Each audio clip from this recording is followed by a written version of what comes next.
If you brought a PSG jersey and you went into the Marseille stadium, some stuff can go down. Hello and welcome back to the Americans in Paris channel. My name is Molly Sebrier, and today we are going to be hearing from Stephen and Vince again. They're going to be talking all about Marseille, a city in the south of France. They're going to share some fun stories from a road trip they took down there, how it compares to Paris, how Vince feels about Marseille compared to Paris, packed with a bunch of good stuff. This is going to be another two-part episode, so this is part one. Stay tuned for part two in about a week. As usual, please, if you haven't already, like this video and subscribe to our channel. It really means a lot. Other than that, enjoy the episode with Stephen and Vince.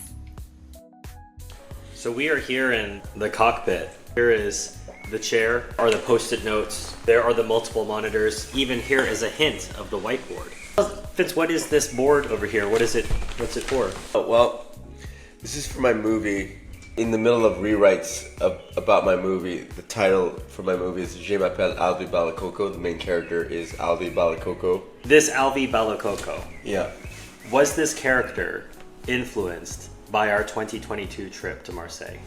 I would say, yeah, indirectly. I wouldn't say that I conceived of this character in Marseille, but that I was going through a process in which I wanted to make films again. Going to Marseille was a really... I love the road trip aspect of us going to Marseille.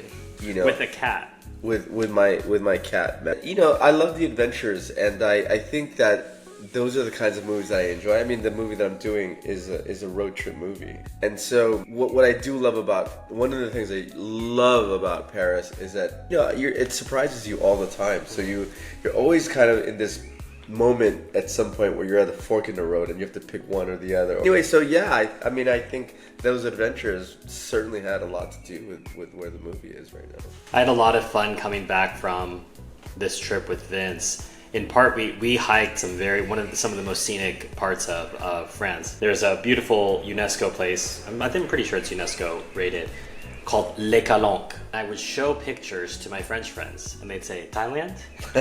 Thailand? And I'd say, no, France. And they would just jaw drop because, and this isn't just the French. Natives don't tend to appreciate their own country. The number of people in Arizona who've never been to the Grand Canyon is shocking and shameful. The number of Californians who've never been to Yosemite, the number of people in the Colorado, Wyoming area who've never been to Yellowstone. I've been there. In fact, I would say I was shamed by the French into getting to know America's national parks better because they would tell me they had just come back. Oh, I just went to Joshua Tree, Stephen. I thought, well, I've never been to Joshua Tree. I used to live in California. And their enthusiasm infected me. And I then, whenever I would visit America, I would knock out 2-3 national parks every time I went. And then I was able to come back and say, oh, let me tell you about this national park. Craters of the Moon, for example, in Idaho. Ask me about that sometime. So... I love that you brought that up. What, the national parks? No, the fact of the sort of like the French enthusiasm for traveling in that way, for traveling the States. Oh, they love Route 66, man. They have Route 66, diners, Vegas. They're all in on that stuff. The number of French people who've done road trips on Route 66 is shocking. You would not believe it. But they have a very romantic notion. And in some ways that was true. What they're seeking did exist. Route 66 still does exist in a very attenuated form. But that trip with Vince to Marseille was city and country. So being out in Les Calanques in this beautiful, shining blue, cliffy way, and I didn't know at the time that Vince was physically fit enough, and I don't know that I was physically fit enough. We're gonna go hike this thing, but it was a pretty intense and fun hike. But then we also got to dine right in the city, where everyone warned us it was really dangerous. Where we got to have a smoke out in one of the traveling circles. Just various French people. Marseille has a reputation in France that Detroit has in America. A once great city, now taken over by criminal gangs. And I'm not saying that if you went to Detroit in America, you're gonna get kidnapped on the street. It's certainly not that way in Marseille, but every French friend bristled or was worried for me when I said I was going to Marseille. And I just didn't believe the propaganda. And as the non-native, I possessed the curiosity to find out for myself. I mean, it was my first, actually second time in Marseille, which I loved, and I like it rough. But I think a way to illustrate the vibe of Marseille versus Paris is that the soccer teams, the biggest rivalry in France, right? Sure. Marseille and PSG. It's like Dodgers Giants or Red Sox Yankees. Right. So l'OM, Olympique de Marseille. But more could get more violent. Most certainly. If you brought a PSG jersey and you went into the Marseille stadium, some stuff can go down. You'll hear it. You'll hear the chants in the street. So no love lost. And understandably, Marseille was, you could, if to put it in English Premier League terms, they were Liverpool or Man United. They were dominant for a long time. And then PSG gets all this money, right, and gets vaulted into the spotlight. That's right.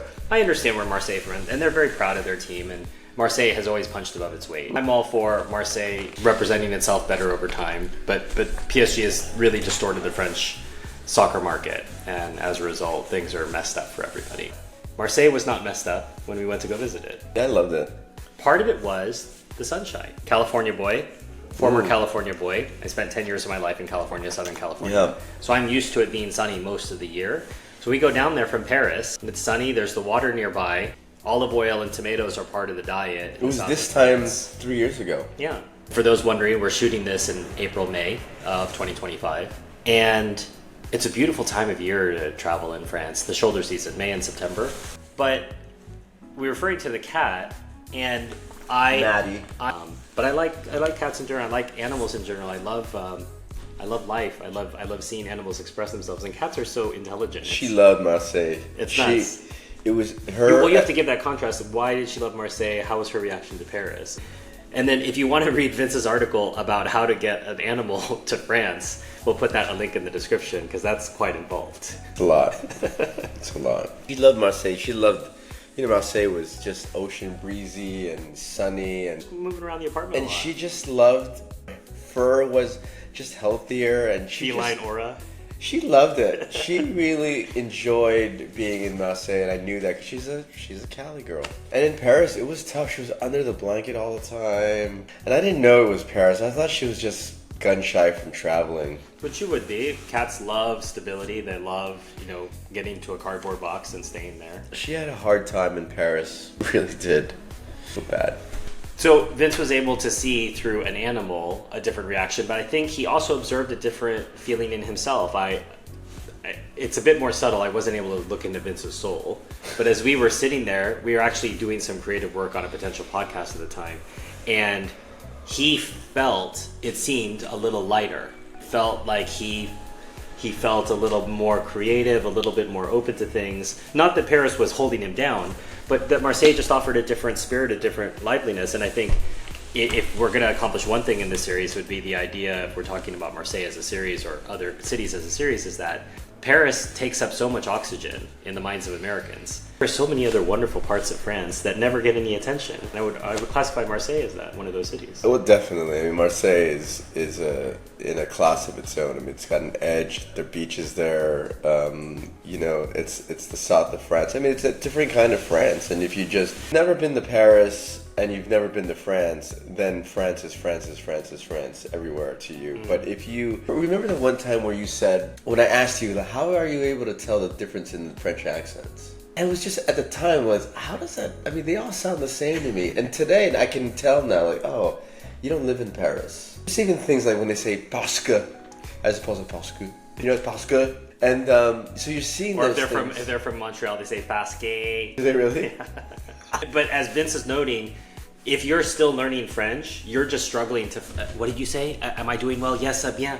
Oui, je suis bien. But once you keep hearing it, now you're like, oh, you sound like you're from the South. Right. Okay. Yeah. I don't have the regions yet, but I certainly, have an appreciation for it. And anyway, that's what Marseille has, that special vibe. I mean, it's like, even like. Where is it that, I think it was you told me, somebody else told me that, here in Paris, or generally speaking, you call this chocolate croissant pain au chocolat. Pain au chocolat, yeah. But somewhere else, there's a little region in the south where it's a chocolatine. It's a chocolatine. I love chocolatine. I waited for the moment in my life that I was going to order je prends un chocolatine, s'il vous plaît. And I got to say it. But it's the same thing, right? It's the same thing. Try telling a Parisian that it's a chocolatine. Oh, we're going to go to war. Yeah. It's funny. But it's like academics, right? When there's no stakes, that's when people, get really excited about things. God, I sound so pretentious. But going back to what I said, you said Maddie felt lighter, and I said I thought Vince felt lighter. You were fairly new to Paris and French life at the time, so I feel the contrast would either have been marked or subtle. Well, it wasn't just Marseille. I mean, it was a time in my life where things were gonna start cracking open because it was like a perfect storm of amazingness. We went to Marseille, the canal was amazing, just beautiful, the water, except for like walking on the shore, which is hard because of the rocks. But you know, the hiking, you know, traveling, food, beach. Yeah, that's a wonderful reward at the Kalong. After you made this long hike, you get down to effectively a private beach. Gorgeous. You and 100 other people who made the effort. Yeah, and it was like the people were super cool, and then the nice breeze of feeling like okay, you know, you feel your pores open up, and you know, we're hanging out, which is great, and I see that Maddie's super happy, which was lovely. And then the French Open happened right after, which was my first one. I'm a huge tennis player, love tennis. It was my first major. Are you so excited about it? I remember Crying. Got there, and then Cannes happened. Right. A month after that. It was a back-to-back. It was huge. I had so much mojo. I drew in a girlfriend from Brooklyn. It ended poorly. It ended so badly. Yeah, poorly is maybe not a good enough word. But I was into her, and it was just like, so it was like this back to back, and then when it just fell apart, my grandmother died over of that year. So before I even had a full year in Paris, my grandmother died. I go to LA, prodigal son returns with my grandmother's affairs, family stuff, as you can imagine. It works for everybody. Maddie passes. In the middle of the travels, Vince is not home at this time when this is happening. But she waited for me for 5 minutes. So she waited for me, and I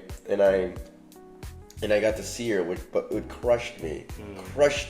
It affected me so much that I think my girlfriend in Brooklyn couldn't handle it. We broke up. She was supposed to come to Paris for Christmas and New Year's. The day she's supposed to come, I get a call. I'm at a Bryan Adams concert. Imagine this. Front row.